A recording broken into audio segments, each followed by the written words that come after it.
Jadi kita tidak pernah mengatakan bahwa kita mau ikut iuran $1 miliar. Tidak pernah. Jadi kita tidak pernah mengatakan bahwa kita mau ikut iuran $1 miliar. Tidak pernah. Dan ini salah satu yang di pertemuan di Washington 19 Februari yang lalu. Yang founding donors. Ini founding donors. Jadi mereka ini masing-masing nyumbang, ada yang lebih mungkin ya. Tapi Indonesia nggak ada di situ. Ada Indonesia. Ya karena saya juga komitmen waktu ditanya saya tidak komit uang sama sekali.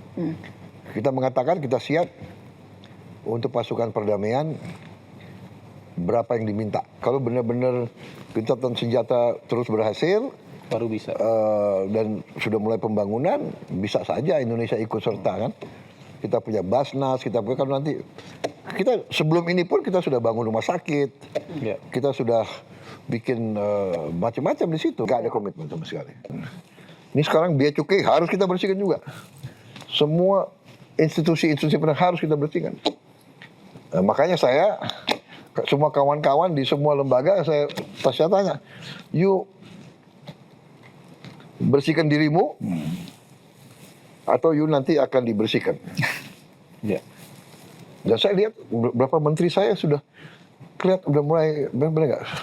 Kalau saya ini orang yang sangat realistis dan saya walaupun saya selalu ingin optimistis, tapi saya tidak mau terlalu berharap. Saya selalu mau siap untuk kemungkinan yang paling jelek. Jadi always strengthen our fundamentals. Itu satu. Yang penting kita punya kembali rule of law and governance itu baik. Uang itu akan masuk. Mau perang nggak perang, uang masuk. Di mana ada negara sebesar kita sekarang ya? Cina sudah, India sudah. There's no other country like us. Brazil dia sudah tersendiri, tapi di kawasan ini we are 300 million people very soon. 300 juta sumber alam, and we come from a low base. Rakyat kita masih banyak yang katakanlah masih sederhana hidupnya, katakanlah masih kurang hidupnya. Jadi kalau ini kita berdayakan, we can empower them with money. Can you imagine the growth? Ya, jadi saya lihat kita harus beresin lingkungan kita. Kita harus beresin budaya kita. Meritokrasi, Pak. Iya. Kita harus beresin governance kita, ya kan? Hal-hal kecenderungan selalu menipu. Benar nggak? Iya kan? Nyelundup. Iya kan? Under invoicing, semua praktek-praktek itulah. Ini pelan-pelan kita benahi. Kita berharap kalau kita lihat penerimaan pajak kita sudah kelihatan trajektori naik. Januari, Februari, Maret ini naiknya cukup signifikan. Naiknya tuh sekitar 30% loh. Mudah-mudahan bertahan. Mungkin dengan kita bersihkan Direktorat Pajak, ini ada peningkatan. Ini sekarang biaya cukai harus kita bersihkan juga. Semua institusi-institusi harus kita bersihkan. Makanya saya semua kawan-kawan di semua lembaga saya tanya, yuk bersihkan dirimu atau yuk nanti akan dibersihkan. Dan saya lihat beberapa menteri saya sudah kelihatan udah mulai benar nggak. Ada orang yang kelihatan soft tapi dia ada dirjen-dirjen yang nakal-nakal langsung dipecat, ya kan? Kalau Anda lihat Menteri PU saya sekarang, siapa? Pak Dodi ya, orangnya kan baik, tapi nggak mau main-main Pak, dia pecat 2 dirjen, ya. Jadi kalau fun itu, kalau dia merasa this is a rational country, a safe country, mereka masuk. Jadi yang penting kita sekarang ya kita juga jangan terlalu itu ya bahwa semua Indonesia jelek itu loh. Nggak bener. Anda datang ke banyak negara, ya kan? Di kereta api Anda dirampok, Anda dipukul hanya karena ras Anda. Anda kecewa sama polisi-polisi kita. Kalau lihat polisi-polisi di Amerika, ICE. Black Lives Matter, orang nggak bersalah tembak, iya kan? Ini masalah sosial di mana-mana. Tapi our country is not doing that bad, bener nggak? Kita juga harus fair gitu ya. Tapi saya tangkap ya, polisi kita 400.000 loh. Banyak yang kerja keras, banyak kerja baik. Ada oknum-oknum nggak beres. Di semua birokrasi kita banyak yang nggak beres. Ya ini we want to try. Kita berharap generasi-generasi yang akan datang akan lebih baik. Pak, boleh nanya satu, Ya. Pak? Apakah kita akan menggunakan nuklir thorium, Pak, untuk power plant? Itu nanti tergantung para pakar. Kalau bisa kita pakai, why not? Nuclear power paling murah sebetulnya, paling bersih juga. Ya, tinggal how can we handle the safety, itu yang menjadi masalah.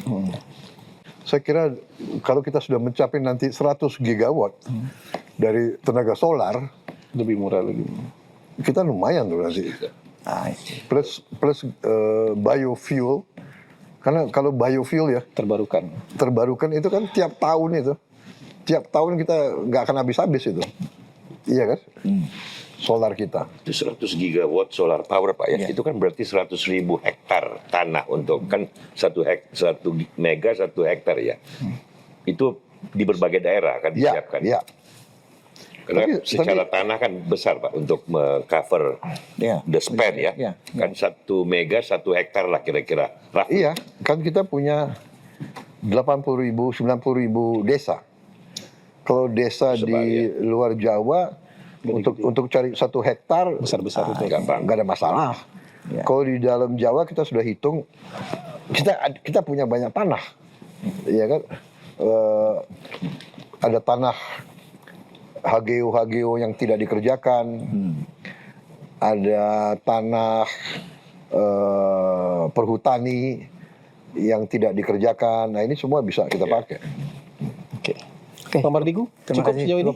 Cukup. Nah, sekarang kita ke Mas Faisal lagi. Ya, makasih Iya. Pak Prabowo.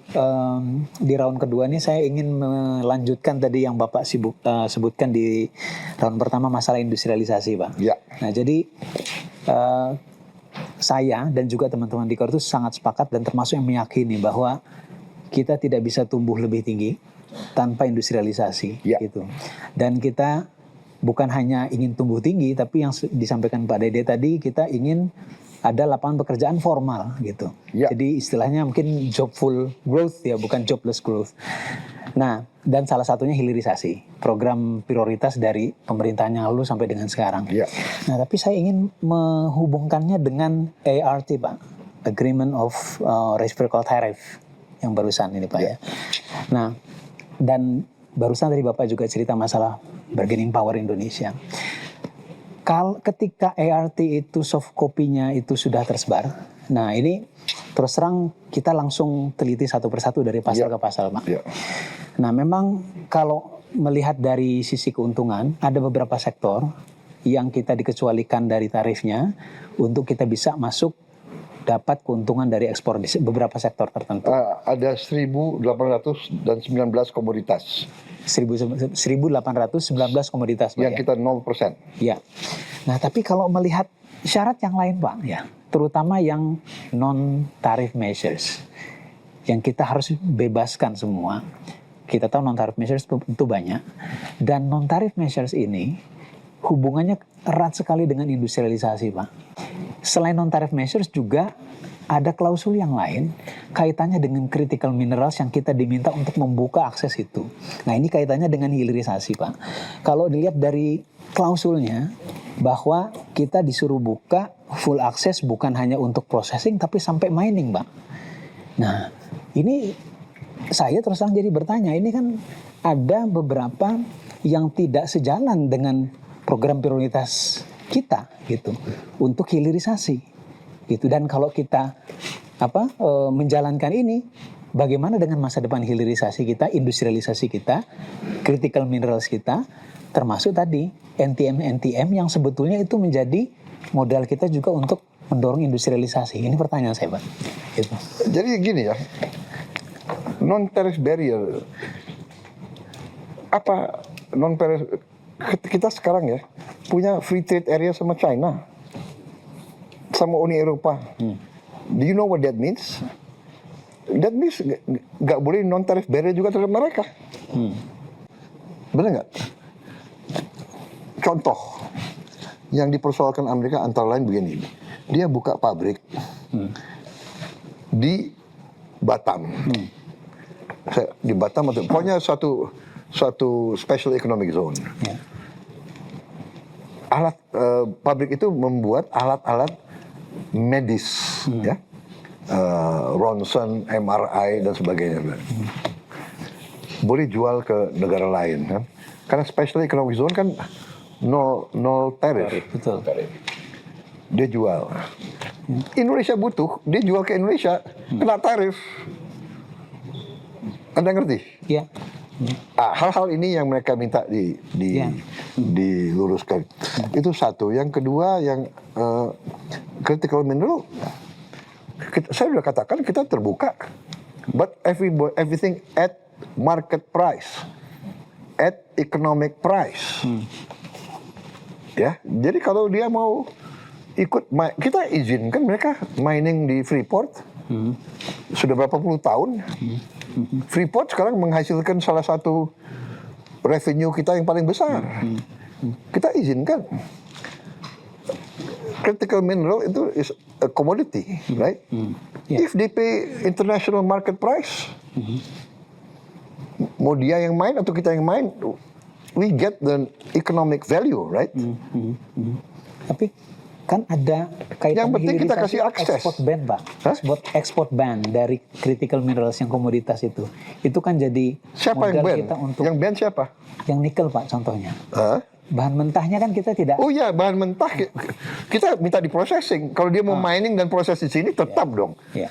Enggak, itu dasar hilirisasi, processing di Indonesia. Enggak ada, enggak mungkin. Tapi kalau dia mau main dan dia mau proses di Indonesia, bagus nggak? Bagus. Artinya Ya, itu tidak malah bagus kalau itu. tidak barang mentah yang di. Tapi yang penting kan dia minta akses. Kita nggak tutup akses. Tapi dia have to pay market price, international market price. Mau Antam yang ini apa? Yang main mau apa kan begitu? Iya kan? Ya. Kalau kaitannya NTM yang local content bagaimana, Pak? Karena itu kan di kita local content requirements TKDN itu kan bagian dari kita membangun EV. Banyak industri pakai itu. Iya. Itu kan bagian dari NTM kita. Oh ya, loh, saya mau bangun Ya. 100% di Indonesia kok. EV, mobil. Masalahnya adalah kita harus industrialisasi. All these non-tariff barriers kan untuk melindungi apa? Kita nggak punya industrinya kok. Kita punya industri mobil, kan nggak ada. Dengan segala hormat loh. Jepang sudah berapa puluh tahun di Indonesia. Itu kan basically ya produk Jepang gitu kan.